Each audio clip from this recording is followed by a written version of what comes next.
Fala galera, beleza? Aqui é o Wolf no canal BR Makers e hoje chegou a minha vez de fazer um vídeo comprido e falar dessa menina aqui, da impressora de FDM, a queridinha do Lelo.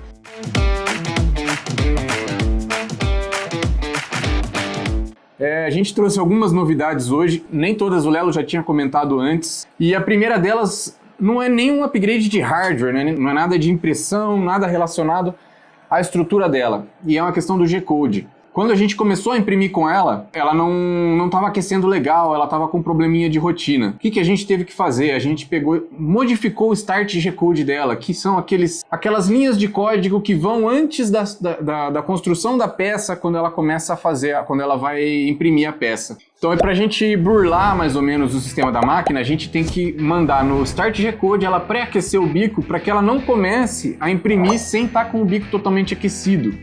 A gente não sabe se ela não reconhece o G-Code, se é um bug do fatiador, alguma coisa assim. Mas a gente fez um Start G-Code já que manda ela aquecer a mesa e o bico já juntos. Isso pode ter alguns problemas, porque você pré-aquecendo você vai deixar o bico parado ali com o filamento dentro. Mas até agora a gente não teve nenhum problema fazendo com essa rotina de impressão aqui. Bom, vamos lá, agora primeiro grande upgrade. É esse cara aqui, que alguns de vocês devem ter visto alguma coisa no Instagram, lá no Discord ou no grupo do WhatsApp. Isso aqui foi uma pecinha que a gente fez para substituir a peça de resfriamento que é original dela. Por que isso aqui é legal? E esses daqui foram os dois testes que a gente fez. Primeiro, o mesmo G-Code com o sistema de resfriamento original. E esse aqui depois com o blower de upgrade. Para vocês verem aqui a diferença, ele tem resfriamento de um lado só. De um lado, ela ficou até que bacana.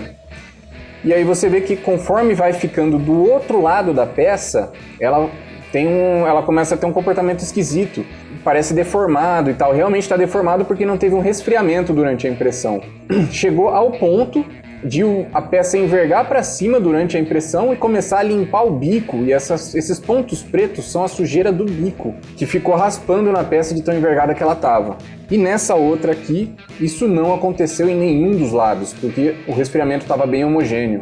Como que isso aconteceu com um blower só, né? Tem impressora, por exemplo, Ativo, que tem dois blowers, um de cada lado. A gente tinha uma discussão, eu e o Lelo aqui, sobre o tipo de resfriamento que era melhor, se era de um lado só, se era de dois, se era aquele anel resfriando de todos os lados. E aí eu levantei uma tese de que o melhor era dois e de forma desencontrada, em que eles não são coincidentes, os fluxos de ar. E essa peça aqui, ela provou com bastante sucesso essa tese. Veja aqui no desenho dessa peça aqui, quando eu fui modelar ela, diminui bastante a espessura de um dos lados e deixei o outro bem mais espesso.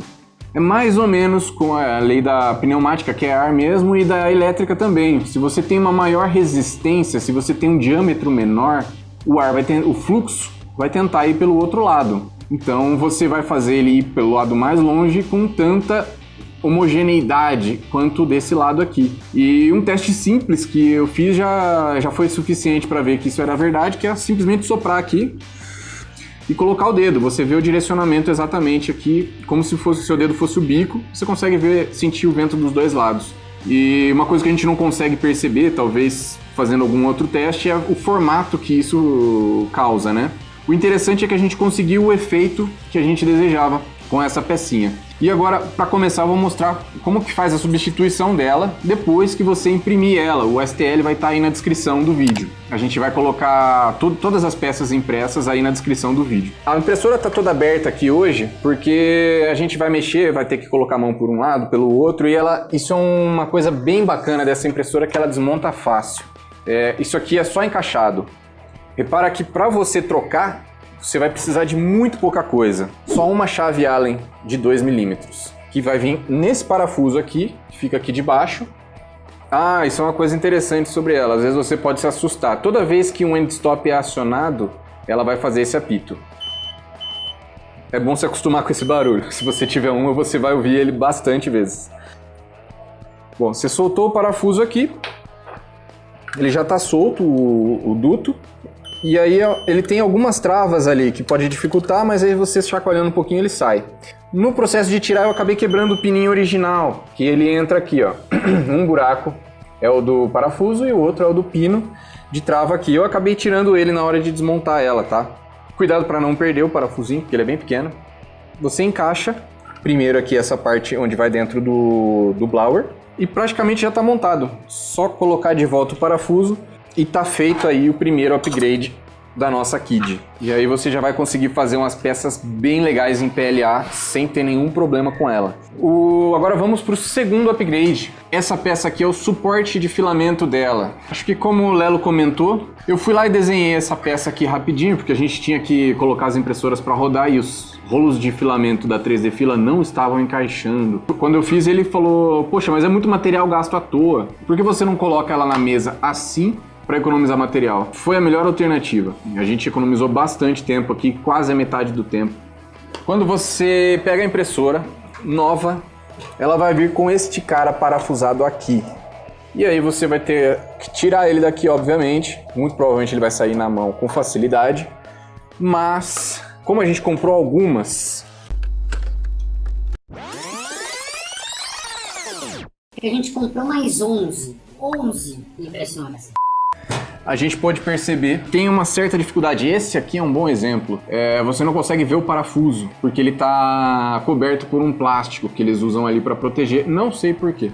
E agora a gente, para tirar esse parafuso daqui e poder usar nessa peça que a gente desenhou, a gente vai ter que usar uma ferramenta de extrema precisão e muito cuidado, tá? Que não pode errar.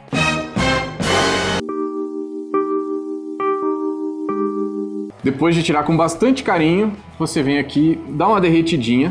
Magicamente eles apareceram aqui na minha mão, os alicates, as ferramentas que eu preciso. E a gente vai tirar essa capinha chata aqui que eles colocaram aqui, acho que só para atrapalhar a gente. Bom, aí se você quiser, você pode tirar tudo essa capa, ou você já pode usar desse jeito aqui. O interessante é que às vezes você pode ter dificuldade para apertar esse parafuso ou soltar ele, porque é uma ferramenta diferente, não é tão comum assim.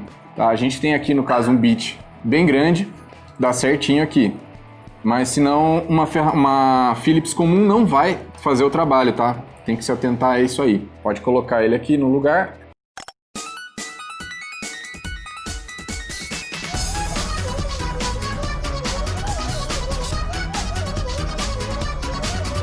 Muito bem, está feito o nosso segundo upgrade. E isso aqui eu acho que talvez tenha bastante utilidade como decorador de lixo interno. Já fizemos os pequenos upgrades e agora a gente vai para o que a gente pode até chamar de upgrade ou não, depende aí de quem vai fazer, que é colocar esse vidro aqui. Agora vai ser uma parte bem chatinha. Primeiro a gente tem que tirar esse FEP e depois passar a fita dupla face e colocar o vidro por cima colado, tá? Porque as presilhas vão comer muito dessa área de impressão. Se fosse uma impressora de 200, 210, não ia fazer tanta diferença, mas isso aqui é uma impressora de 150 por 150 em que toda a mesa dela é área útil. Então uma presilha de 1 centímetro já vai comer uma grande porcentagem de área.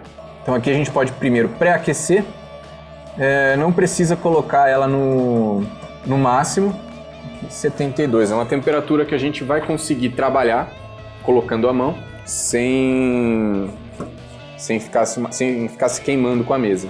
Pronto, a mesa está aquecida quase que instantaneamente. É muito boa essa impressora realmente. Agora vamos começar a retirada do FEP. Cara, é legal porque parece que não vai faltar cola. Ela não vai tirar a cola do prato de alumínio. E se isso acontecer, vai ser bem mais fácil de montar com uma mesa de vidro depois. O cheiro da cola é bastante desagradável. Tem gente que cheira essa porra. Acho que não é essa.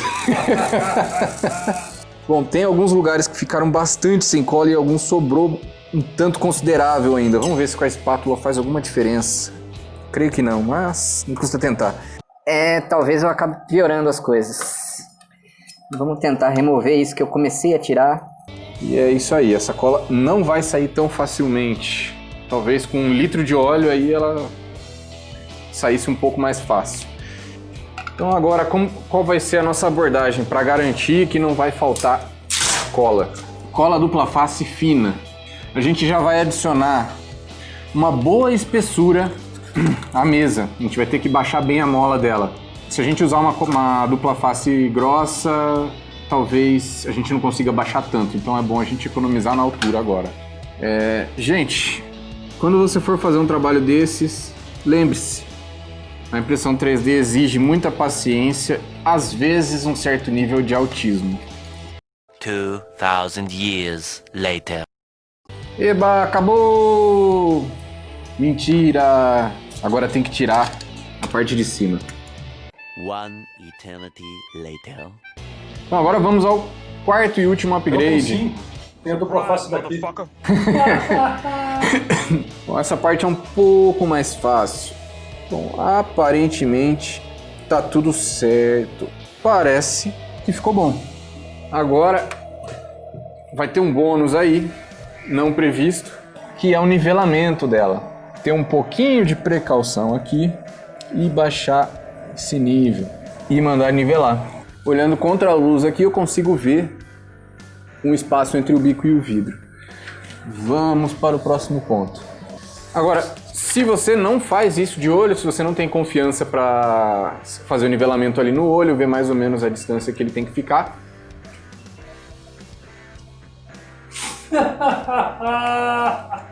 Vamos lá de novo.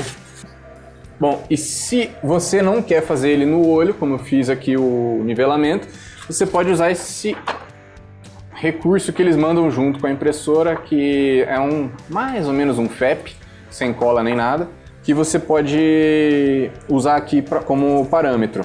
Isso facilita bastante as coisas, tá? Você pode vir aqui no Auto Leveling e iniciar. Ela vai fazer o home aqui, vai bater em 3 pontos, e você deixa ele posicionado aqui, onde ele vai vir com o bico. Pronto, qual a ideia? Ó, eu tô sentindo um pouco de resistência aqui, o bico tá espremendo o papel. Ó, aqui eu já soltei um pouquinho a mola, apertei um pouco mais a mola, aliás, e eu não consigo sentir nenhuma resistência aqui. Agora soltando devagarinho, aí, começou a prender. Essa é a altura ideal, quando ele começa a dar uma resistência. Aí você pode ir pro próximo ponto. E tá usado. Tá feito o nivelamento dela já com o vidro. Tá pronta para usar? Não! Se tivesse com o FEP, ela estaria pronta para usar. E não é questão de gosto ou de preferência, de acordo com aquilo da sua rotina de impressão, aquilo que você gosta na sua peça. Com um espelho ou vidro, você vai ter uma aparência praticamente reflexiva em um dos lados da peça, aquele que vai ficar apoiado na mesa. Com um FEP, você não vai ter isso. E se você gosta dele fosco, isso aqui vai ficar bacana para você. E você não precisa, você pode, e é recomendado, mas você não precisa passar cola com esse cara aqui. Agora, com o vidro ou o espelho, você precisa passar cola obrigatoriamente. Passa cola com a mesa fria, porque senão ela queima e perde o efeito de cola. E aí você imprime 1, 2, 3 vezes. Quando você vê que ela perdeu a capacidade de cola, você vem com um pano úmido. Borrifador é legal, mas muito provavelmente você vai errar a mesa e vai molhar outras partes que não podem ser molhadas. Então vem com um pano úmido e tira essa cola. E aí espera secar e passa a cola de novo. Seja paciente, não faça isso com a mesa quente. E aí essa é a sua nova rotina com a mesa da Kid. Enquanto a mesa não esfria, eu vou falar sobre um último upgrade, que na verdade o Lelo já falou no review dela, que é esses adesivos aqui, que eu não sei se dá pra ver. Infelizmente a GoPro tá de mau humor, ela já cansou, terminou o expediente, bateu o cartão. Então a gente não consegue mostrar aqui no detalhe. Mas tem aqui, aí essa aqui já dá pra ver melhor. A gente tem que usar essas fitas dupla face, porque quando a gente coloca a lateral aqui nesse imã, muito bacana esse sistema, só que não funciona. Então temos que usar a dupla face para colar ela no lugar. E um outro detalhe é que quando você solta, tem 2 parafusos que podem ser vistos por baixo do extrusor. Você soltando esses 2 parafusos, todo esse carro extrusor ele sai na sua mão. E quando você tem acesso ali, você pode facilmente mexer no hot end, que foi o que a gente fez para poder envolver ele todo em fita, não é fita isolante, é fita veda-rosca. Fita veda-rosca, para quem não sabe, é Teflon. Aquele material que tem em panela é o material que tem dentro do hot end, nos casos que não são ao metal. E ele aguenta muita temperatura. A gente fez isso aqui para evitar aquelas extrusões de início e final de impressão que aquele macarrãozinho vai lá, encosta no hot end, fica grudado ali e ele sempre vai sair na hora que ele estiver fazendo a parte de fora bem bonitinha da sua peça e ele vai ficar grudado ali, aquela sujeirinha preta. Se tiver uma parte na sua peça em que você não quer que ela apareça, ela vai ficar parada lá. Então a gente envolve o nosso hot end com o Teflon para evitar onde esse filamento grudar. Bom, agora a mesa da Kid já esfriou e a gente já pode passar a cola nela. Essa cola aqui que veio junto com ela, que eu saiba, a primeira cola bastão feita exclusivamente para impressão 3D, porque ela vem aqui escrito, inclusive, que é a base de PVP, que é o elemento principal que faz a cola funcionar, né? Vamos passar ela com bastante homogeneidade, bastante simples, e ela está pronta para imprimir. Bom, é isso aí, galera. Agora a impressorinha aqui está com o upgrade feito e pronta para queimar um monte de PLA, fazer bastante overhang e com uma mesa de superfície lisa para fazer aquelas peças com um fundo bem brilhante, diferente disso aqui. Muito obrigado. Aí novamente, se vocês ficaram com dúvidas, se não gostou de alguma coisa, queria ter visto alguma coisa, deixa aí nos comentários. Não esquece de deixar o like, dar aquela força pra gente. Lembra sempre dos nossos links, dos nossos filamentos da 3D Fila, das resinas da 3D Fila. Conta sempre com a gente, entra lá no Discord, acompanha nossas lives de sábado. Vamos ajudar aí a construir essa comunidade que é o BR Makers e ficar cada vez mais forte aí no Brasil. Fechou, galera? Forte abraço!